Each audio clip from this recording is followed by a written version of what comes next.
4 দিনের সফরে যুক্তরাজ্যের পথে প্রধান উপদেষ্টা ডক্টর ইউনূস। 13 জুন বৈঠক হবে তারেক রহমানের সঙ্গে। ভবনের উচ্চতা বৃদ্ধির জন্য বারবার ড্যাব সংশোধন নয়, বরং বাস্তবায়নে মনোযোগ দেওয়ার তাগিদ নগরবিদদের। অনেক কষ্ট করে যে প্ল্যানটা তৈরি করছি, এইটার ফলাফলটা আমরা তখনই পাবো যদি এটাকে বাস্তবায়ন করা হয়। বাস্তবায়নের জন্য উইদাউট এনি ডেভিয়েশন আমরা কাজ করার জন্য প্রতিশ্রুতি দিতে পারি। উত্তরাঞ্চলে বিনিয়োগ টানতে সৈয়দপুরকে আন্তর্জাতিক বিমানবন্দরের তাগিদ। টার্মিনালে বেড়েছে নানা সুযোগ সুবিধা।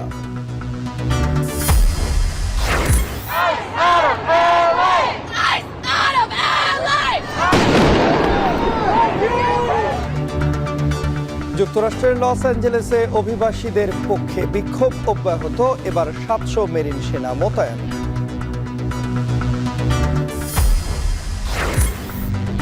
এবং সন্ধ্যায় বাংলাদেশ সিঙ্গাপুর লড়াই। ঘরের মাঠে জয় পেতে মরিয়া হামজা জামাল ভূঁইয়ারা। প্রস্তুত জাতীয় স্টেডিয়াম।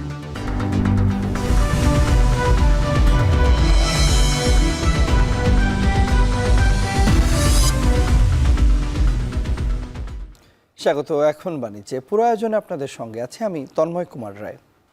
4 দিনের সরকারি সফরে লন্ডনের পথে প্রধান উপদেষ্টা ডক্টর মোহাম্মদ ইউনূস। সোমবার সন্ধ্যা 7:30টায় তার সফর সঙ্গীদের বহনকারী এমিরেটস এয়ারলাইন্সের ফ্লাইটটি হজরত শাহজালাল আন্তর্জাতিক বিমানবন্দর ত্যাগ করে। সফরে বাকিংহাম প্যালেসে ব্রিটিশ রাজা 3য় চার্লসের সঙ্গে দেখা করবেন ডক্টর ইউনূস। এ সময় কিংস চার্লস হারমোনি অ্যাওয়ার্ড গ্রহণ করবেন তিনি। বিশ্বব্যাপী গুরুত্বপূর্ণ অবদান রাখায় তাকে এই অ্যাওয়ার্ডের জন্য মনোনীত করা হয়েছে। আগামী 12 জুন লন্ডনের সেন্ট জেমস প্যালেসে এই পুরস্কার দেওয়া হবে। সফরসূচি অনুযায়ী 11 জুন ডক্টর ইউনূসের সঙ্গে দ্বিপক্ষীয় বৈঠক করবেন ব্রিটিশ প্রধানমন্ত্রী কিয়ার স্টারমার। পররাষ্ট্রমন্ত্রী ডেভিড ল্যামি, অন্যান্য সিনিয়র মন্ত্রী, রাজনৈতিক নেতা এবং ব্যবসায়ী সম্প্রদায়ের প্রভাবশালী ব্যক্তিরা প্রধান উপদেষ্টার সঙ্গে সাক্ষাৎ করবেন। এছাড়া 13 জুন প্রধান উপদেষ্টার সাথে সাক্ষাৎ করবেন বিএনপির ভারপ্রাপ্ত চেয়ারম্যান তারেক রহমান।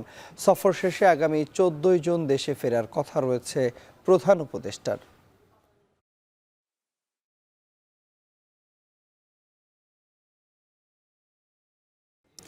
ঢাকার নগরায়ন কতটুকু পরিকল্পিত?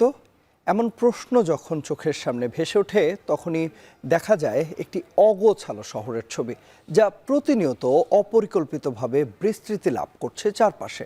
অন্যতম ঘনবসতিপূর্ণ এই শহরকে নাগরিক বান্ধব করতে 2016 সালে নেওয়া হয় টেকসই উন্নয়ন পরিকল্পনা ড্যাব। রাজুকের এই প্রকল্প 2022 সালে সংশোধনের পর ফের আলোচনায় এর নিয়মকানুন এবং বিধিবিধান। 2035 সাল পর্যন্ত মেয়াদ থাকলেও আবারও সংশোধন হচ্ছে ড্যাব। তবে মাঠ পর্যায়ে বাস্তবতাকে এড়িয়ে কাগজে কলমে সংশোধন, পরিবর্তন ও পরিমার্জন দিয়ে কতটুকু সফল হবে এই পরিকল্পনা? প্রশ্নের উত্তর খোঁজার চেষ্টা করেছেন সহকর্মী মাজহার ইমন। বৈশ্বিক নগরায়নের সমুদ্রে ঢাকা যেন ঝুঁকিপূর্ণ ঢেউয়ের শহর। মেগাসিটি হয়েও স্বাস্থ্য, নিরাপত্তা, পরিবেশ সহ জনগুরুত্বপূর্ণ বিষয়ের উপস্থিতি অতি নগণ্য। নিয়মনীতির তোয়াক্কা না করে প্রতিনিয়তই অপরিকল্পিত নকশায় বিস্তৃত হচ্ছে ঢাকা, যে কারণে বছর জুড়েই ঘটে নগরকেন্দ্রিক দুর্ঘটনা। কখনো ছোট অগ্নিকাণ্ড রূপ নেয় মৃত্যু আয়োজনে, আবার কখনো হঠাৎ করেই হেলে পড়ে সুউচ্চ ভবন। এ সমস্ত ঘটনায় আর্থিক ক্ষয়ক্ষতি সহ প্রাণহানির সংখ্যাও দিন দিন বাড়ছে। ঘটনার পর কিছুদিন আলোচনা, সমালোচনা, অভিযান, তোড়জোড় শুরু হলেও কার্যকরী পদক্ষেপ গ্রহণ এবং বাস্তবায়নের নজির নেই। ঢাকার নগরায়ন নিয়ে কথা উঠলেই সামনে আসে রাজুক। ঢাকাকে বাসযোগ্য করতে বিশদ অঞ্চল পরিকল্পনা বা ড্যাব তৈরি করে সংস্থাটি। লক্ষ্য 2035 সালের মধ্যে পরিকল্পিত নগরায়ন নিশ্চিত করা। তবে শুরু থেকেই পরিবেশ রক্ষা, ভবনের উচ্চতা, সাশ্রয়ী আবাসন, আইনগত সমস্যা ও অপর্যাপ্ত তথ্যপত্রের জটিলতায় পড়েছে ড্যাব। 2016 সালে প্রণয়ন করা এই ড্যাব 2022 সালের পর চলতি বছরেও সংশোধনের উদ্যোগ নিয়েছে রাজুক। গেল বছরের সেপ্টেম্বরে রাজুক চেয়ারম্যানের নেতৃত্বে প্রধান নগর স্থপতি সহ 8 সদস্যের ড্যাব ও বিধিমালা সংশোধন বিষয়ক কারিগরি কমিটি গঠন করা হয়। এর 2 মাস পর ওয়েবসাইটে সাধারণ মানুষের জনমত নিয়ে সংশোধন প্রতিবেদন পাঠানো হয় গৃহায়ন ও গণপূর্তে। আর গেল জানুয়ারিতেই ঢাকা ইমারত নির্মাণ বিধিমালা 2025-এর খসড়ার যাচাই বাছাইয়ের জন্য কমিটি গঠন করে মন্ত্রণালয়। সংশোধনীতে গুরুত্ব দেওয়া হচ্ছে পরিবেশ রক্ষা ও ভবনের উচ্চতা বৃদ্ধি। সবশেষ সংশোধনীর খসড়া এপ্রিলে তোলা হয় উপদেষ্টা পরিষদে। সেখান থেকে আরও যাচাইয়ে ফের পাঠানো হয় রাজুকের কাছে। জানা গেছে, বিভিন্ন অংশীজনদের সাথে আলোচনা শেষে চলতি মাসের শেষ সপ্তাহেই প্রতিবেদন পাঠাবে রাজুক। ড্যাব বাস্তবায়নের মাঠ পর্যায়ের বাস্তব চিত্র নিয়ে রয়েছে অনেক রকমের প্রশ্ন। সংশোধন, পরিবর্তন, পরিমার্জনের মধ্যেই ঘুরপাক খায় এই নিয়ম নীতির বিভিন্ন বিধিমালা। সংশ্লিষ্টরা বলছেন, রাজধানী সহ এর আশপাশের নগরায়নের বাস্তব চিত্র উপলব্ধি করে যত দ্রুত সম্ভব দায়িত্বশীল কার্যকরী ভূমিকা গ্রহণের বিকল্প নেই। ঢাকা শহরের একটু বাইরে চলে যান, সেখানে দেখবেন যে এখানে ড্যাপের আর কোনো প্রয়োগ নেই। এখন আমার কাছে যেটা মনে হয়, আমরা অনেক কষ্ট করে যে প্ল্যানটা তৈরি করছি, এইটার ফলাফলটা আমরা তখনই পাবো যদি এটাকে বাস্তবায়ন করা হয়। পারদর্শী ও নিরপেক্ষ ব্যক্তিদের দিয়ে সংশোধনের দাবি জানিয়ে রিহ্যাব বলছে, বাস্তবায়নের সহযোগিতা করতে চায় আবাসন খাতের এই সংগঠন। যে ড্যাপটা আমাদের করে দিবে, আমরা যেটা চাচ্ছি, মানে রিহ্যাব প্লাস বিভিন্ন লিঙ্কেজ ইন্ডাস্ট্রিজ, আমরা যেটা চাচ্ছি সেইটার ব্যাপারে আমার স্পেসিফিক বক্তব্য হলো যে এটি যথাযথভাবে বাস্তবায়নের জন্য উইদাউট এনি ডেভিয়েশন আমরা কাজ করার জন্য প্রতিশ্রুতি দিতে পারি। বিশদ অঞ্চল পরিকল্পনা বাস্তবায়ন একার পক্ষে সম্ভব নয় মন্তব্য করে ড্যাপের প্রকল্প ব্যবস্থাপক বলছেন, সিটি কর্পোরেশন, ওয়াসা, ডেস্কো সহ নগরবাসীকে সেবা দেয়া প্রতিটি সংস্থারই সম্পৃক্ততা প্রয়োজন। সকল সংস্থার দায় দায়িত্ব এই ড্যাপের ভিতরে নির্ধারণ করা আছে। সো এই বাস্তবায়ন প্রক্রিয়া যদি স্ব সংস্থা তার নিজের দায়িত্বটা প্রতিপালন করে, হয়তো এই বাস্তবায়ন প্রক্রিয়াটা খুব বেশি অগ্রগতি হবে। মাঝার ইমন, এখন, ঢাকা। সৈয়দপুর বিমানবন্দরকে আন্তর্জাতিক করার এখনই মোক্ষম সময় বলে মত অর্থনীতি ও যোগাযোগ বিশেষজ্ঞদের। সব ধরনের আন্তর্জাতিক চাপ উপেক্ষা করে সৈয়দপুর বিমানবন্দরকে দ্রুত আন্তর্জাতিক মানে উন্নীত করার তাগিদ দিয়েছেন বাংলাদেশ বিনিয়োগ উন্নয়ন কর্তৃপক্ষ বিডা। মহসিন আলীর ক্যামেরায় আরও জানাচ্ছেন আমিরুল বাপ্পি। 1971 সালে পাকিস্তানি হানাদার বাহিনীর সামরিক প্রয়োজনে নির্মিত হয় সৈয়দপুর বিমানবন্দর। এক সময় পর্যন্ত পরিত্যক্ত থাকলেও 1979 সালে শুরু হয় যাত্রীবাহী বিমান চলাচল। এরপর নানা প্রতিবন্ধকতা পেরিয়ে সৈয়দপুর রুটে নিয়মিত ফ্লাইট পরিচালনা করছে দেশি ও বেসরকারি 4টি এয়ারলাইন্স।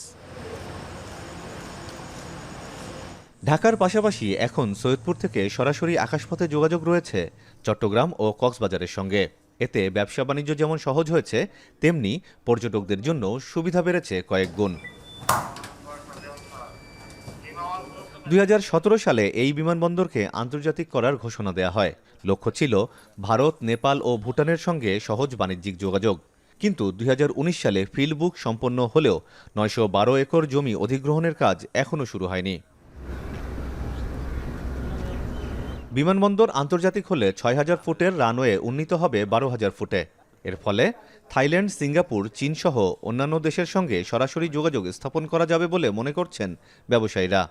এটি হলে একদিকে যেমন ব্যবসার পরিধি বাড়বে, অন্যদিকে পড়াশোনা ও চিকিৎসার ক্ষেত্রে বিশেষ সুবিধা পাবেন এই অঞ্চলের মানুষ। যদি চিকিৎসা পারপাসে বা অন্য কোনো পারপাসে যদি কেউ এখান থেকে যাইতে চায় দেশের বাইরে, আমি থাইল্যান্ডের কথা বলতেছি, মালয়েশিয়া বা সিঙ্গাপুর বা মিডল ইস্টের অন্য যে কোনো জায়গায়, যদি এই সুযোগটা এখান থেকে করে দেওয়া যায় তাহলে এখানকার জনগণের অনেক সুবিধা হবে। রংপুর বিভাগে কর্মসংস্থান সৃষ্টির মূল মাধ্যম দেশি বিদেশি বিনিয়োগ। উত্তরা ইপিজেডের মাধ্যমে কিছু বিদেশি বিনিয়োগ হলেও তা যথেষ্ট নয়।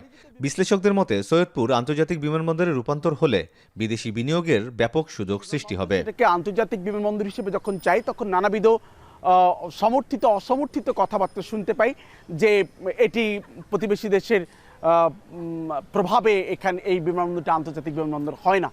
ফলে আমরা মনে করি যে সেই চাপগুলোকে উপেক্ষা করবার এখনই সময়। এই চাপ উপেক্ষা করে এই সময়ই আসলে এই বিমানবন্দরকে আন্তর্জাতিক বিমানবন্দর করতে হবে। ভৌগোলিক অবস্থান চিন্তা করে পাশে আমাদের নেপাল, ভুটান কিংবা পাশে ইন্ডিয়া, তো সেই যদি আমরা হাব চিন্তা করি, সেখানে কিন্তু সৈয়দপুর চমৎকার একটা পজিশন, যেখানে এয়ারপোর্ট ইন্টারন্যাশনাল হলে কিন্তু আমাদের ব্যবসায়ী সমাজ থেকে শুরু করে অন্য দেশেরও কিন্তু এখানে হাব হিসেবে তারা ব্যবহার করতে পারে তাদের প্লেন ওঠানামার জন্য। বিডাও উত্তরাঞ্চলে বিদেশি বিনিয়োগের বিষয়ে আশাবাদী। সেজন্য সৈয়দপুরকে অতি দ্রুত আন্তর্জাতিক বিমানবন্দরে উন্নীত করার তাগিদ কর্মকর্তাদের। যেহেতু এই এরিয়া থেকে, এই অঞ্চল থেকে সিপোর্ট অনেক দূরে, এবং আমরা মনে করি যে এটা যদি এখান থেকে যে কার্গো যে যে প্লেনগুলো যদি বিমান এখানে যে পণ্য তৈরি হয় সেটা ডেস্টিনেশনে রপ্তানিতে, এটা আমি মনে করি যে দ্রুত রপ্তানির ক্ষেত্রে এই এয়ারপোর্টটি জাতীয় অর্থনীতিতে একটি গুরুত্বপূর্ণ অবদান রাখবে। গেল কয়েক বছরে সৈয়দপুর বিমানবন্দরের যাত্রী সেবায় এসেছে পরিবর্তন। টার্মিনাল ভবন আধুনিকায়ন, লাগেজ বেল্ট স্থাপন সহ নানা সুযোগ সুবিধা বাড়ানো হয়েছে। আমিরুল বাপ্পি, এখন সৈয়দপুর। চট্টগ্রামের বিভিন্ন আড়তে মজুত করা হয়েছে কোরবানির পশুর চামড়া। এখন সংরক্ষণ ও বিক্রির জন্য অপেক্ষায় আছেন আড়তদাররা। এদিকে দক্ষিণ পশ্চিমাঞ্চলের বৃহত্তম চামড়ার মোকাম যশোরের রাজার হাটে এখনও জমে ওঠেনি বেচাকেনা। এ বিষয়ে আমরা আরও বিস্তারিত জানতে চাই। চট্টগ্রামের আতোরার ডিপো এলাকা থেকে যুক্ত আছেন সহকর্মী শোয়েব রহমান এবং যশোরের রাজার হাট থেকে যুক্ত আছেন সহকর্মী রিপন হোসেন। প্রথমেই যাচ্ছি চট্টগ্রামের খবর জানতে শোয়েবের কাছে। শোয়েব, চট্টগ্রামে এবছর কি পরিমাণ চামড়া সংরক্ষণ করা হয়েছে এবং একই সঙ্গে জানাবেন যে কবে নাগাদ বিক্রি শুরু হতে পারে? চট্টগ্রামের আতুরার ডিপো, এটি বৃহত্তর চট্টগ্রামের সবচেয়ে বড় আড়ত এখানে অবস্থিত, এবং এখানকার আড়তদাররা এবছর 3,60,000 থেকে 4 লাখ পিস চামড়া সংগ্রহের লক্ষ্যমাত্রা নির্ধারণ করেছিলেন। এবং কিছুক্ষণ আগে আমি তাদের সাথে কথা বলেছি, তারা বলছে যে তারা তাদের লক্ষ্যমাত্রা পূরণ করে আরও বেশি চামড়া সংগ্রহ করেছেন। তাদের হিসাব মতে 4,06,000-এর বেশি চামড়া তারা সংগ্রহ করেছেন বলে আমাদেরকে জানিয়েছেন। এবং চট্টগ্রামের যে আতুরার ডিপো রয়েছে, সেই আতুরার ডিপোর প্রতিটি আড়তেই কিন্তু এভাবে চামড়াগুলো স্তূপ আকারে রাখা হয়েছে, এবং এই চামড়াগুলো মূলত চট্টগ্রাম থেকে ট্যানারি মালিকরা, ঢাকার যে সকল ট্যানারি মালিকরা রয়েছেন, তারা 2 থেকে 3 মাস পর এসে কিন্তু এই সকল চামড়াগুলো নিয়ে যান। এবং সেই জায়গা থেকে তারা এখন আগামী 1 মাস থেকে 2 মাস পর্যন্ত তারা অপেক্ষা করবেন, এবং এরপরেই কিন্তু সেই ট্যানারি মালিকরা এসে এই সকল চামড়া সংগ্রহ করে নিয়ে যাবেন। এবং চট্টগ্রামের এই মহানগরের বাইরে, অর্থাৎ চট্টগ্রামের যে 4 লাখ পিস চামড়া সংগ্রহের কথা বলা হচ্ছে, সেখানে কিন্তু শুধু মহানগর নয়, মহানগরের পাশাপাশি উপজেলা থেকেও চামড়া এসেছে। সেই হিসাবটা যদি একটু বলি, চট্টগ্রামের মহানগর থেকে চামড়া এসেছে প্রায় 1,78,000-এর বেশি, এবং উপজেলা থেকে চামড়া এসেছে 1,66,000-এর কিছু বেশি। এবং এবছর কিন্তু চট্টগ্রাম সিটি কর্পোরেশনের মেয়র এবং প্রশাসনের পক্ষ থেকে বলা হয়েছিল যে উপজেলা পর্যায়ে যে সকল চামড়া সংগ্রহ করা হবে সেগুলো সেখানেই লবণজাত করা হবে, এবং পরবর্তীতে সেগুলো মহানগরে নিয়ে আসা হবে। কিন্তু আমরা দেখেছি যে ঈদের দিন থেকে শুরু করে ঈদের পরের দিনে কিন্তু উপজেলাগুলো থেকে চামড়া নিয়ে আসা হয়েছে, এবং এখানে মহানগরে সে ধরনের প্রস্তুতি না থাকার কারণে কিন্তু বেশ কিছু চামড়া নষ্ট হয়েছে বলে আমরা দেখেছি, যে চামড়াগুলো সড়কে পড়েছিল। এবং এবছর মাদ্রাসাগুলোতেও কিন্তু সরকার বিনামূল্যে লবণ দিয়েছে, কিন্তু সেই জায়গা থেকে আমরা দেখেছি যে বহু মাদ্রাসা কিন্তু উপজেলা পর্যায়ে যে সকল মাদ্রাসাগুলো রয়েছে, তারা কিন্তু অনেকেই চামড়া নিয়ে শহরে এসেছেন, এবং সেই চামড়াগুলোই মূলত বিপত্তি ঘটিয়েছে বলে এখানকার আড়তদাররা জানিয়েছেন। কারণ এখানে যে সকল ব্যবসায়ীরা রয়েছেন, একটা সময় এখানে 150-র মতো ব্যবসায়ী ছিল, কিন্তু সেই সংখ্যাটি এখন কমতে কমতে 10 থেকে 12 জনে নেমে এসেছে। এবং এর মূল কারণ হচ্ছে যে ঢাকার যে সকল ট্যানারি মালিকরা চামড়াগুলো সংগ্রহ করেন, তারা কিন্তু বাকিতে চামড়া কিনে নিয়ে যান, এবং পরবর্তীতে কিন্তু সেই টাকাটা শোধ করতে তারা গড়িমসি করেন। এবং সে কারণে এখানকার যারা আড়তদাররা রয়েছেন, তারা কিন্তু শুরু থেকে বলে আসছিলেন যে তাদের মূলধন সংকট রয়েছে, এবং তাদের একটি দাবি ছিল যে সরকারের পক্ষ থেকে মাদ্রাসাগুলোতে যেভাবে আসলে লবণ দেওয়া হয়েছে, সেভাবে যদি আড়তদারদেরকেও লবণ দেওয়া হতো, যারা প্রকৃত ব্যবসায়ী তাদেরকে লবণ দেওয়া হতো, তাহলে কিন্তু এই কাজটি আরও কিছুটা সহজ হতো। এবং তারা প্রত্যাশা করছে যে আগামী বছর সরকার এই বিষয়টি বিবেচনা করবে, এবং তারা বলছেন যে সেটি যদি হয় তাহলে কিন্তু তারা আরও বেশি সংখ্যক চামড়া সংগ্রহ করতে পারতেন, কিংবা উপজেলা পর্যায় থেকে যে সকল চামড়াগুলো একটু দেরিতে আসার কারণে কিংবা বাড়তি চামড়া হয়ে যাওয়ার কারণে লবণ দেওয়া সম্ভব হয়নি, সেগুলো কিন্তু লবণ দেওয়া সম্ভব হতো। তবে এখন পর্যন্ত আমরা যেটি বলতে পারি যে লক্ষ্যমাত্রার চেয়ে বেশি চামড়া সংগ্রহ হয়েছে, এটি আড়তদার সমিতি যেটি রয়েছে তাদের দাবি। এবং এর পাশাপাশি বাস্তবতা হচ্ছে যে বেশ কিছু চামড়া চট্টগ্রামের সড়কে কিন্তু আমরা দেখেছি যে পচে নষ্ট হয়েছে, এবং সেটি কেন নষ্ট হয়েছে সেটি প্রশাসন নিশ্চয়ই তদারকি করে বের করবেন। তো চট্টগ্রামের আতুরার ডিপো থেকে চামড়া এই ছিল আমার কাছে সবশেষ তথ্য। তন্ময়। চট্টগ্রামের পর দর্শক, এবার আপনাদেরকে যশোরের খবর জানাতে চাই। সহকর্মী রিপন হোসেন আমাদের সঙ্গে যুক্ত আছেন। রিপন, জানাবেন লবণযুক্ত চামড়ার কেমন দাম এবার নির্ধারণ করা হয়েছে যশোরের রাজারহাটে, এবং একই সঙ্গে দাম নিয়ে ব্যবসায়ী যারা রয়েছেন তাদের কোনো প্রতিক্রিয়া রয়েছে কিনা? ঈদ পরবর্তী প্রথম হাট আজকে রাজারহাটে। এই হাটে আমরা দেখেছি যে চামড়ার খুব বেশি আসেনি, অর্থাৎ 3 থেকে 5,000 চামড়া উঠেছে হাটে, যেখানে ঈদ পরবর্তী হাটে প্রায় 1 লাখের বেশি চামড়া ওঠে। তবে যারা ব্যবসায়ী রয়েছেন তারা বলছেন যে সামনে যে শনিবার হাট রয়েছে, সেই হাটে হয়তো দমদমাট হবে। আমরা যেটা জেনেছি যে সরকার যে বেঁধে দেওয়া দাম ছিল টাকা থেকে 60 টাকা লবণযুক্ত চামড়া বিক্রি হবে। তবে এখানে আমরা দেখছি যে পিস হিসাবে চামড়া বিক্রি হচ্ছে একদম 100 টাকা থেকে শুরু করে 900 টাকা পর্যন্ত কিন্তু বিক্রি হচ্ছে। আসলে যে চামড়া সেটা পর্যন্ত 22 টাকা থেকে 27 টাকা বেঁধে দেওয়া ছিল প্রতি বর্গ ফুট, সেটি এই বাজারে বিক্রি হচ্ছে আমরা দেখেছি যে প্রতি পিস হিসাবে 5 বাজারে বিক্রি হচ্ছে আমরা দেখেছি পিস হিসাবে 5 টাকা থেকে 20 টাকা পর্যন্ত প্রকার ভেদে। এই অবস্থায় আসলে যারা একদম প্রান্তিক ব্যবসায়ী রয়েছেন তারা যেটি বলছেন যে এই লবণ লাগিয়ে যে চামড়াগুলো বাজারে নিয়ে আসা হয়েছে তারা আসলে খুব বেশি দাম পাচ্ছে না। সরকার যখন দিয়েছিল সেই আশায় তারা কিন্তু বেশি দাম দিয়ে বাজার থেকে বিভিন্ন গ্রাম থেকে তারা চামড়া সংগ্রহ দেখতে তারা দাম কম, অর্থাৎ প্রতি ব্যবসায়ীরা প্রতি প্রায় 3 থেকে 400 টাকা পর্যন্ত তারা লস করেছে, এমনটি অনেক ব্যবসায়ী আমাদের জানিয়েছেন। তবে যারা এখানকার আড়তদার ব্যবসায়ী রয়েছেন তারা যদি বলছেন যে শ্রমিকের মজুরি বৃদ্ধি, অন্যদিকে লবণের দাম বৃদ্ধি, আর একটি বিষয় হচ্ছে যে ট্যানারি মালিকরা যে তাদের বকেয়া পরিশোধ করেনি, সে কারণে কিন্তু তারা চামড়া কিনতে কিছুটা হিমশিম খাচ্ছেন। তাদের যে নগদ টাকা, গচ্ছিত টাকা না থাকার কারণে কিন্তু তারা পর্যাপ্ত চামড়া ক্রয় করতে পারছেন না। এই হাটে আসলে খুলনা বিভাগের 10 জেলা বাদেও নাটোর চামড়া ক্রয় করতে আসেন, তারা কিন্তু এখন পর্যন্ত এই হাটে আসেননি চামড়া ক্রয় করতে। আর সামনে হাটে হয়তো ভালো কিছু হবে এমন তো প্রত্যাশা করছেন ব্যবসায়ীরা। এই ছিল এখান থেকে আমার কাছে সর্বশেষ সম্মান। সহকর্মীদের মাধ্যমে জানছিলাম যশোর এবং চট্টগ্রামের চামড়া সংগ্রহ এবং সংরক্ষণ এবং একই সঙ্গে বেচা কেনার সবশেষ খবরাখবর।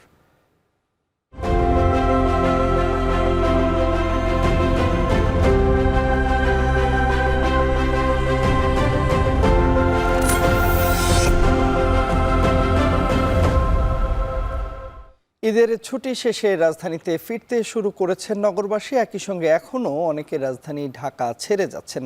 বিস্তারিত জানতে চাই, কমলাপুর রেলওয়ে স্টেশন থেকে যুক্ত আছেন দেলোয়ার দোলন, চলে যাচ্ছি তার কাছে। দোলন, জানাবেন কমলাপুরে এই মুহূর্তে ভিড় কেমন দেখছেন এবং ঢাকায় আসার যে চাপ, এই চাপ বেশি রয়েছে নাকি ঢাকা যারা ছেড়ে যাচ্ছেন সেই পথের চাপ বেশি রয়েছে? বিস্তারিত জানাবেন আমাদের। তন্ময়, এরই মধ্যে আজও আমরা দেখেছি যে ঢাকা ছেড়ে যাচ্ছেন এমন যাত্রীদের চাপ রয়েছে। একই সঙ্গে যদি জানাই ঢাকায় ফিরছেন এমন যাত্রীও রয়েছেন। তো সব মিলিয়ে বলা যায় যে অনেকটা ঢাকায় ফেরা এবং যাওয়া অনেকটা সমানে সমানে যাচ্ছেন এবং আসছেন। আমরা কথা বলছিলাম যে এই ঈদকে ঘিরে যাত্রীদের চাপ কিংবা ট্রেনের কোনো বিপর্যয় রয়েছে কিনা। স্টেশন মাস্টার আমাদেরকে যেমনটা জানিয়েছেন, যথাসময়ে রেল ছেড়ে যাচ্ছে। বিশেষ করে আজ সারাদিনে ঢাকা থেকে 25টি ট্রেন ছেড়ে যাওয়ার কথা রয়েছে, একই সঙ্গে 22টি ট্রেন ঢাকায় ফিরবে বলে আমরা জেনেছি। এর মধ্যে শিডিউল বিপর্যয় এখন পর্যন্ত সকাল পর্যন্ত 10টি ট্রেন এসে ছেড়ে গেছে বলে আমরা জেনেছি। যদি জানিয়ে রাখি, যাত্রীদের ভোগান্তি কমাতে রেলওয়ে কর্তৃপক্ষ যারা রয়েছেন তারা কিন্তু তৎপর রয়েছেন। আমরা তাদেরকে দেখেছি, তারা নানাবিধ ব্যবস্থাও নিয়েছেন। এছাড়াও যাত্রীদের চাপের কথা যদি বলি, আমরা দেখেছি যে এখনও অনেকেই ঢাকা ছেড়ে যাচ্ছেন, তাদের চাপ কিছুটা রয়েছে। একই সঙ্গে কিছু সময় আগে আমি যে প্ল্যাটফর্মটিতে দাঁড়িয়ে রয়েছি, এখান থেকে রাজশাহীগামী যে আন্তনগর ট্রেনটি ছিল সেটি ছেড়ে গেছে। একদম বলা হয়েছিল একদম যথাসময়ে ছেড়ে যেতে আমরা দেখেছি। এছাড়া যদি জানাই যে আজকে সারাদিন সহ সপ্তাহ ধরে ঢাকায় যে ফিরতি যাত্রীরা আসবেন তাদের ব্যবস্থা, তাদের জন্য এই বিশেষায়িত কয়েকটি ট্রেনও রয়েছে। আমাদেরকে যেমনটা জানানো হয়েছে যে এবারকে ঈদ যাত্রায় দীর্ঘ ছুটি থাকার কারণে যাত্রীদের ভোগান্তি নিয়ে কিংবা দীর্ঘ সময় পর সরকারি অফিস কিংবা গার্মেন্টস সহ আলাদা আলাদা সময় চালু হওয়া কিংবা শুরু হওয়ার কারণে যাত্রীরা হুমড়ি খেয়ে পড়ছেন না যাত্রাপথে, কিংবা তারা সময় নিয়ে বের হতে পারছেন বলে আমাদেরকে জানিয়েছেন। ফলে এই যে এবছরও ঈদ যাত্রা যেমনিভাবে যাওয়ার সময় মানুষ নির্বিঘ্নে যেতে পেরেছেন, ফিরতি যাত্রায়ও তাদের অনেকটা স্বস্তিদায়ক হবে বলে আমরা জানতে পেরেছি, কিংবা স্টেশন মাস্টার সংশ্লিষ্টরা আমাদেরকে জানিয়েছেন। আরেকটু জানাতে চাই, যায় গতকালও প্রায় 19টি ট্রেন ঢাকার কমলাপুর স্টেশন থেকে ছেড়ে গেছে, আর ফিরতি ট্রেন হিসেবে 18টির মতো ট্রেন এসেছে। আজকে তার চেয়ে কিছুটা বেশি যাত্রীদের আমাদেরকে স্টেশন মাস্টার থেকে বলা হয়েছে যে তাদের সব ধরনের ব্যবস্থা নেওয়া হয়েছে যাত্রীদের নির্বিঘ্নে যাতায়াতের জন্য। তো সব মিলিয়ে কমলাপুরে রেল স্টেশনে যে ঈদ যাত্রার এই ছিল আমার কাছে থাকা সবশেষ তথ্য। তন্ময়। কমলাপুর রেলওয়ে স্টেশন থেকে আমাদের সঙ্গে যুক্ত হয়েছিলেন সহকর্মী দেলোয়ার দোলন। রেলওয়ের পর এবার আমরা আপনাদের জানাতে চাই সড়ক পথের চিত্র। ঈদের চতুর্থ দিনও ঘরমুখ হয়েছেন অনেকে। এতে বিভিন্ন সড়ক মহাসড়কে বাড়ছে যাত্রী এবং যানবাহনের চাপ। বিস্তারিত জানাতে টাঙ্গাইলের এলেঙ্গা থেকে আমাদের সঙ্গে যুক্ত আছেন সহকর্মী কাউসার আহমেদ। চলে যাচ্ছি তার কাছে। কাউসার, আমরা দেখেছিলাম ঈদ যাত্রাটা খুব একটা স্বস্তিদায়ক হয়নি যখন মানুষ বাড়ি ফিরছিলেন তখন। এবার ফিরতি যে যাত্রা রয়েছে সেই যাত্রাকে স্বস্তিদায়ক করতে প্রশাসনের কোনো বিশেষ নজরদারি আপনার চোখে পড়েছে কিনা, এবং একই সঙ্গে গাড়িগুলোতে বাড়তি ভাড়া নেওয়া হচ্ছে এরকম কোনো অভিযোগ পেয়েছেন কিনা, বিস্তারিত জানাবেন।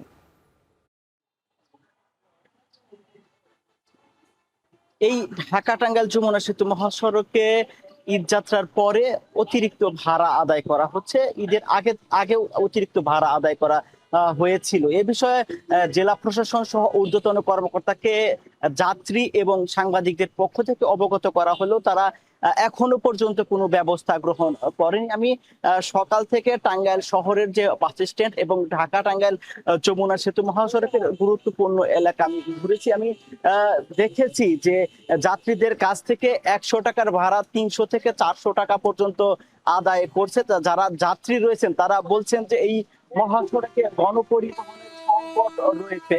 আর এছাড়াও অনেকেই কিন্তু আজও কেউ উত্তরাঞ্চলে বাড়ি ফিরছে, আবার অনেকেই কিন্তু উত্তরাঞ্চল থেকে কর্মস্থলে ফিরছেন। আর এছাড়াও বিভিন্ন আত্মীয় স্বজনদের বাড়িও যাচ্ছেন যারা সাধারণ মানুষ রয়েছেন।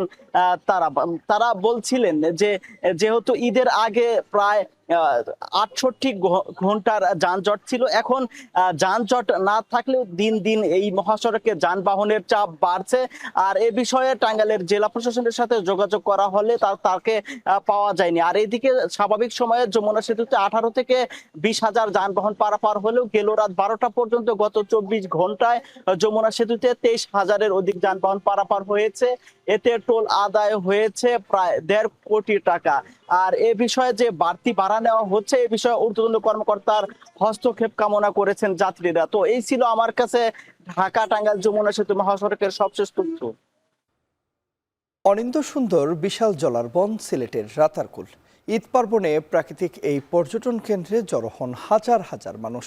জলে ভাসা রাশি রাশি রাতা গাছ ও বিরল প্রজাতির প্রাণী দেখে মুগ্ধতার আবেশ পর্যটকদের চোখে মুখে।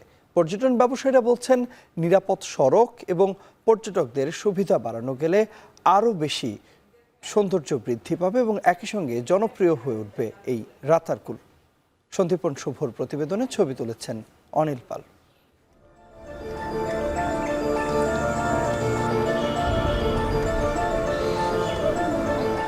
নীল আকাশের নিচে দিগন্ত বিস্তৃত হাওর, আর হাওর পেরুলেই মিঠা পানির বন। জলের উপর ভাসমান সারি সারি রাতা গাছ। প্রকৃতির এমন অকৃপণ দৃশ্যে ভরপুর এশিয়ার বৃহৎ মিঠা পানির জলারবন সিলেটের গোয়াইনঘাট উপজেলার রাতারগুল। ঈদের ছুটিতে ভ্রমণ পিয়াসুরা নৌকায় করে এমন বিরল দৃশ্যের দেখা পেতে প্রতি বছরই ছুটে আসেন এই জলারবনে। দেশ বিদেশে ঘুরেও রাতারগুলের মতো এমন ব্যতিক্রমী সৌন্দর্যের দেখা সচরাচর কমই মেলে বলে দাবি করছেন দর্শনার্থীরা।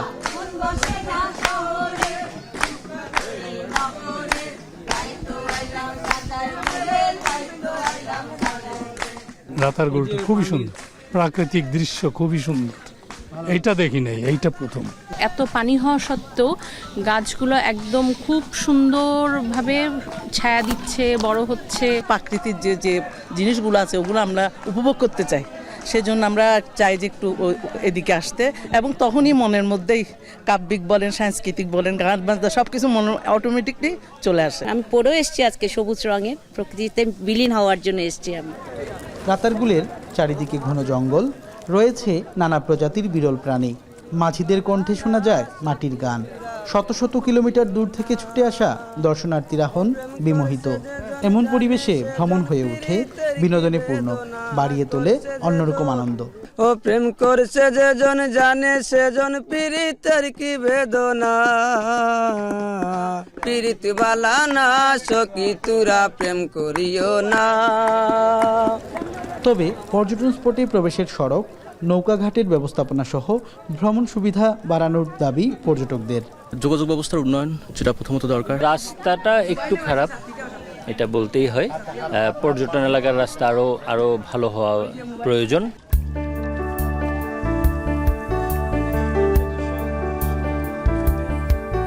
কেউ তুলছেন শখের বসে ছবি, কেউ বা মনের সুখে গাইছেন গান। সিলেটের রাতারগুলি এসে এমন পরিবেশই দেখা গেল। আসলে প্রকৃতির সকল সৌন্দর্য ঢেলে দেওয়া হয়েছে এই সিলেটের রাতারগুলে। বিরল এই বনের সৌন্দর্য যেমন বেড়েছে এই বর্ষায়, তেমনই বেড়েছে পর্যটকের আনাগোনা। সবাই চাচ্ছেন সিলেটের এই রাতারগুল স্পটে আসতে যে সড়ক রয়েছে সেই সড়কের যোগাযোগ ব্যবস্থা যেন আরেকটু ভালো করা হয়। সন্দীপন শুভ, এখন রাতারগুল, সিলেট। কক্সবাজারের সেন্ট মার্টিন একসময় পরিচিত ছিল নারিকেল জিঞ্জিরা নামে। সারি সারি গাছে শত শত নারিকেল, যা শুধু সৌন্দর্যই নয়, দ্বীপের অর্থনীতিরও বড় ভরসা ছিল। কিন্তু সেই নারিকেল এখন শুধুই স্মৃতি। কয়েক বছর ধরে ফলন না থাকায় বিপাকে পড়েছেন সেখানকার চাষিরা। কৃষি বিভাগ বলছে পোকার আক্রমণ আর অবহেলাতেই এমন অবস্থা। মন্তোষ বেদজ্ঞের প্রতিবেদন, আর ক্যামেরায় ছিলেন মোহাম্মদ রাসেল। প্রবল সমৃদ্ধ দ্বীপ সেন্ট মার্টিন, যাকে ডাকা হয় নারকেল জিঞ্জিরা নামেও। আগে দ্বীপের প্রতিটি কোণেই চোখে পড়তো নারকেল গাছের সারি। স্থানীয়দের মতে জেলেদের ক্লান্তি দূর করা ও বিশুদ্ধ পানির যোগান দিতে একসময় দ্বীপে লাগানো হতো নারকেল গাছ। সময়ের সাথে দ্বীপ জুড়ে ছড়িয়ে পড়ে সেই নারকেল গাছ, আর দ্বীপ পরিচিতি পায় নারকেল জিঞ্জিরা নামে। কিন্তু নারকেলের প্রাচুর্য আর নেই। গত 3 দশক ধরে 80% গাছেই নেই কোনো ফলন। যেখানে এক একটি গাছে 200 থেকে 300টি নারকেল বা ডাব হতো, সেখানে এখন গড়ে মিলছে মাত্র 20 থেকে 30টি। সাদা একটা ফুক আছে গাছের মধ্যে, সেজন্য ধরে নাকি গাছটা আগে ছিল, গাছ পেরেছিল, এখন একটা কালো হয়ে গেছে। গাছটা কালো হওয়ার কারণে নারকেল ধরেনি। আগে মনে করেন একটা গাছের মধ্যে ফেলাই দিলেও 150টা ডাব অবশ্যই বাইরে হইতো। হিয়ার আগে তো বলতে হয় না, মনে করো 200-500 লামাইতে কোনো ব্যাপারও না। এখন এর মধ্যে 2টা, 1টা, 3টা, 4টা, 5টা এ ধরনের। 3-4 বছরের মধ্যে তো অল্প অল্প ধরতো, এখন তো ধরে নেই। 3 বছর পর্যন্ত হয়েছে ওই রোগটা এসে গাছের মধ্যে একটা হালি রোগ, ওই যে হালি রোগটা আসার কারণে ফল আসতেছে না এখন। কৃষি বিভাগের তথ্য অনুসারে 5 বছর আগেও দ্বীপে ছিল 15,000 ফলনশীল গাছ, এখন তা কমে দাঁড়িয়েছে 12,000-এ। অধিকাংশ গাছ পুরানো হওয়ায় অনিয়মিত পরিচর্যার অভাবে নষ্ট হয়ে যাচ্ছে। এছাড়া রোগস হোয়াইট ফ্লাই নামে এক ধরনের সাদা মাছির আক্রমণে গাছে ফলন কমছে বলে জানান কৃষি কর্মকর্তা। বয়স্ক যে গাছগুলোতে বেশিরভাগ গাছে আমাদের ফল খুব কম, কোনো গাছে ফল নাই বলে চলে। এই পিছনে কারণ হিসেবে যেটা আমরা সরাসরি যেটা দেখলাম, সেই ক্ষেত্রে যেটি প্রথমে মনে হচ্ছে যে এখানে আমরা একটা পোকার আক্রমণ দেখেছি পাতায়, যেটাকে রোগস হোয়াইট ফ্লাই বলছে। এই পাতাটা তারা এই পোকাগুলো পাতার রস চুষে খেয়ে নেয়, যার ফলে আর গাছে ফটোসিনথেসিস না হওয়ার কারণে তার গাছের দুর্বল হয়েছে এবং ফল ধারণ ক্ষমতা কমে যাচ্ছে। কিছুদিন আগেও দ্বীপের নারকেল যেত কক্সবাজার সহ বিভিন্ন জেলায়। এখন স্থানীয় চাহিদা মেটানোই কষ্টকর। বাজারে নারকেলের দাম বাড়লেও লাভ পাচ্ছেন না চাষিরা। নারকেল জিঞ্জিরা নামটি এখন তাই হুমকির মুখে। অতি দ্রুত কার্যকর পদক্ষেপ না নেওয়া হলে হারিয়ে যাবে দ্বীপের ঐতিহ্য। এখন কক্সবাজার। গাজায় ফিলিস্তিনিদের জন্য ত্রাণবাহী জাহাজ ম্যাডলিনা থেকে আটক পরিবেশবাদী গ্রেটা থুনবার্গ ও তার সহযাত্রীদের কয়েক ঘন্টার মধ্যেই ছেড়ে দেওয়া হবে। সামাজিক যোগাযোগ মাধ্যম এক্সে দেয়া এক বার্তায় বিষয়টি জানিয়েছেন ইসরায়েলের পররাষ্ট্রমন্ত্রী। নির্বাসন সংক্রান্ত নথিতে স্বাক্ষরের পর তাদের নিজ নিজ দেশে ফেরত পাঠানো হবে, আর যারা এতে স্বাক্ষর করতে রাজি হবে না তাদের ইসরায়েলের আইন অনুযায়ী বিচার করা হবে। গ্রেটা সহ জাহাজটির 12 আরোহী বর্তমানে বেন গুরিয়ন বিমানবন্দরে আটক রয়েছেন। গত 1 জুন মানবাধিকার সংস্থা ফ্রিডম ফ্লোটিলা কোয়ালিশনের উদ্যোগে ফিলিস্তিনিদের জন্য সহায়তা নিয়ে রওনা দেয় জাহাজ। আন্তর্জাতিক জলসীমায় পৌঁছানোর পর জাহাজে থাকা 12 আরোহীকে আটক করে ইসরায়েলি সেনারা। এদিকে গাজায় সোমবারের হামলায় নিহত হয়েছেন অন্তত 60 ফিলিস্তিনি, যাদের মধ্যে 14 জন নিহত হয়েছেন রাফায় মার্কিন সমর্থিত গাজা হিউম্যানিটেরিয়ান ফাউন্ডেশনের ত্রাণ সহায়তা কেন্দ্রে। লস অ্যাঞ্জেলেসে অভিবাসীদের বিক্ষোভ দমাতে ন্যাশনাল গার্ডের পর এবার 700 মেরিন সেনা মোতায়েন করেছে ট্রাম্প প্রশাসন। বেশ কয়েকটি জায়গায় বিক্ষোভ সহিংসতায় রূপ নিয়েছে। এ ঘটনায় আহত হয়েছেন বেশ কয়েকজন পুলিশ সদস্য। এদিকে ট্রাম্প প্রশাসনের এই কর্মকাণ্ডের বিরোধিতা করে আদালতে মামলা করেছেন ক্যালিফোর্নিয়ার গভর্নর। জাহানারা ভূঁইয়ার প্রতিবেদনে দেখুন বিস্তারিত। টানা চতুর্থ দিনের মতো যুক্তরাষ্ট্রের ক্যালিফোর্নিয়া অঙ্গরাজ্যের লস অ্যাঞ্জেলেস শহরে চলছে অভিবাসন বিরোধী অভিযানের বিরুদ্ধে বিক্ষোভ। আটক ব্যক্তিদের ছাড়াতে শহরটির ইমিগ্রেশন কাস্টমস এনফোর্সমেন্ট ভবনের সামনে জড়ো হয়েছে কয়েক হাজার বিক্ষোভকারী। তাদের সরাতে তৎপরতা চালাচ্ছে পুলিশ ও ন্যাশনাল গার্ডের সদস্যরা। পরিস্থিতি নিয়ন্ত্রণে রাবার বুলেট ও ফাঁকা গুলি ছাড়ছে তারা। বিক্ষোভকারীদের দমাতে নতুন করে 700 মেরিন সেনা যোগ দিয়েছে সেখানে। আরো 2000 ন্যাশনাল গার্ড সদস্য যোগ দেওয়ার কথা রয়েছে বলে জানায় পেন্টাগন। প্রয়োজনে এই সংখ্যা দ্বিগুণ করে 4000 ন্যাশনাল গার্ড পাঠানোর ঘোষণা মার্কিন প্রেসিডেন্ট ডোনাল্ড ট্রাম্পের, যারা সবাই ফেডারেল কর্মীদের নিরাপত্তায় কাজ করবে বলে জানান তিনি। তবে ট্রাম্পের এই পদক্ষেপের বিরুদ্ধে মামলা করেছে ক্যালিফোর্নিয়ার গভর্নর গেভিন নিউসাম, যদিও এই অভিযানের পক্ষে যুক্তি তুলে ধরা হয় ট্রাম্পের পক্ষ থেকে। গত শুক্রবার থেকে লস অ্যাঞ্জেলেস শহরে অবৈধ অভিবাসীদের ধরতে মার্কিন ইমিগ্রেশন কাস্টমস এনফোর্সমেন্টের অভিযানের প্রতিবাদে রাজপথে বিক্ষোভে নামেন হাজার হাজার অভিবাসী। লস অ্যাঞ্জেলেসের পাশাপাশি নিউ ইয়র্কেও শুরু হয়েছে অভিবাসন বিরোধী অভিযানের বিরুদ্ধে তীব্র বিক্ষোভ। জাহানারা ভূঁইয়া, এখন বিশ্ব। নিউ ইয়র্ক সিটি থেকে মাত্র 50 কিলোমিটার দূরে টার্টল ব্যাক জু যেন প্রকৃতির এক রঙিন জানালা। জিরাফ, প্রজাপতি, বানর আর শতবর্ষী কচ্ছপ সব মিলিয়ে যেন এক জীবন্ত কল্পকাহিনী। শিশুদের হাসি আর প্রাণীদের কোলাহলে এখানে হৃদয়ে বাজে প্রকৃতির সুর। বিস্তারিত জানাচ্ছেন আব্দুল আহাদ। আকাশের দিকে মাথা উঁচু করে দাঁড়িয়ে আছে জিরাফ, যেন তার দীর্ঘ গলা মাটির স্নেহ আর আকাশের বিশালতার সেতুবন্ধন। ধীরে ধীরে এগোয় সে, যেন সময় একটু থমকে গেছে। বাচ্চারা এগিয়ে গিয়ে হাত বাড়ায় আর সে নম্র ভরে গ্রহণ করে তাদের ভালোবাসা। কানে আসে পাখিদের কিচির মিচির রঙের এক মহোৎসব। হলুদ, সবুজ, নীল, কমলা পাখিদের ডানায় আছে স্বাধীনতার গল্প, ডাকের মধ্যে শৈশবের সুর। প্রাণীকুলের রঙিন প্রজাপতি যেন প্রকৃতির জীবন্ত আর্ট গ্যালারি। তার ডানায় লাল, নীল, হলুদ আর কালোর নিখুঁত ছাপ যেন প্রকৃতি নিজেই এঁকেছে। টার্টলব্যাক শুধু পাখিদের আবাস নয়, এক জৈব রেনেসাঁ। প্রতিটি প্রাণীর আছে নিজস্ব গল্প। ঝুলে থাকা বানরের দল যেন এক কৌতুক নাটক। টার্টলব্যাক শুধু কোমল নয়, জঙ্গলের গর্জনও শোনা যায়।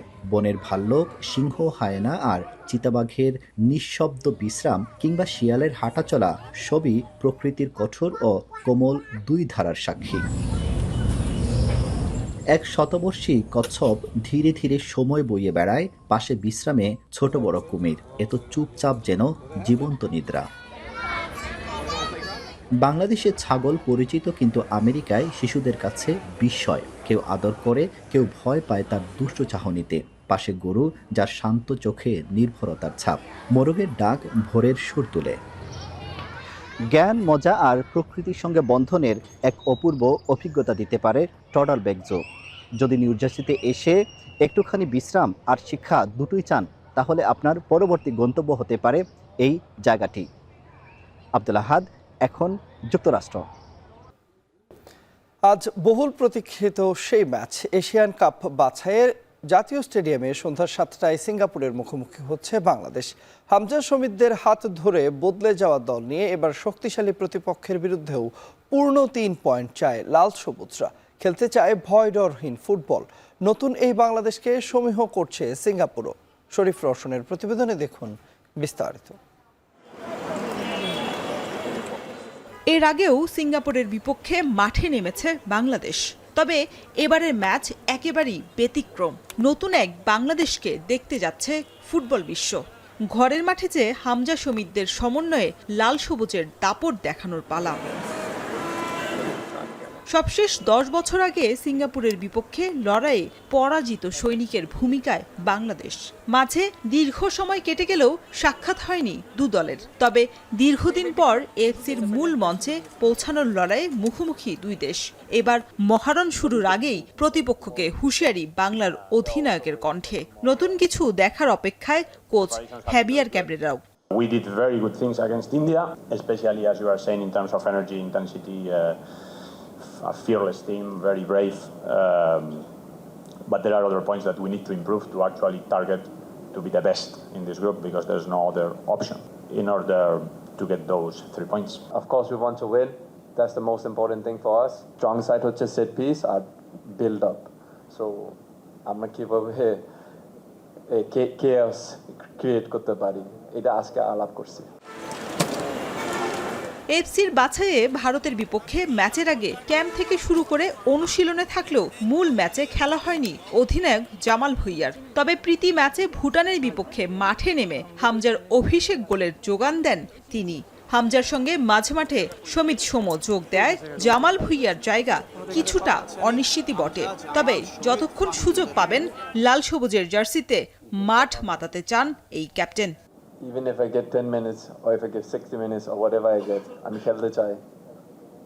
So this is my job. Of course, if you cannot do your job, then it's painful.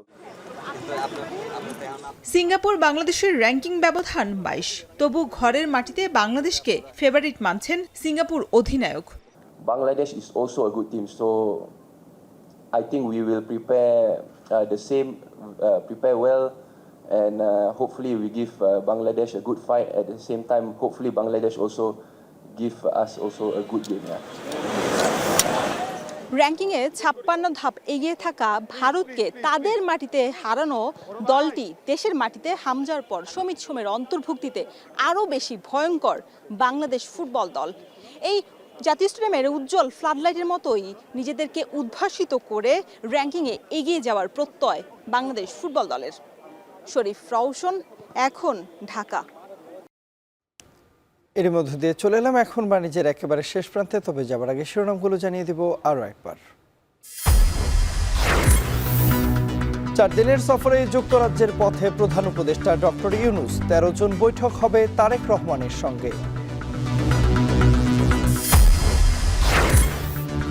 ভবনের উচ্চতা বৃদ্ধির জন্য বারবার ড্যাব সংশোধন নয়, বরং বাস্তবায়নে মনোযোগ দেওয়ার তাকিদ নগরবিদদের।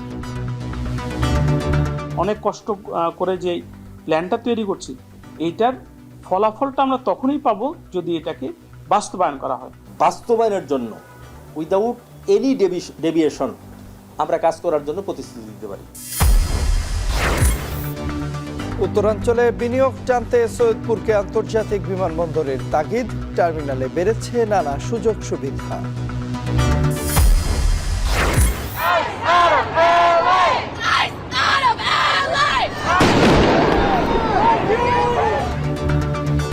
যুক্তরাষ্ট্রের লস অ্যাঞ্জেলেসে অভিবাসীদের পক্ষে বিক্ষোভ অব্যাহত। এবার 700 মেরিন সেনা মোতায়েন।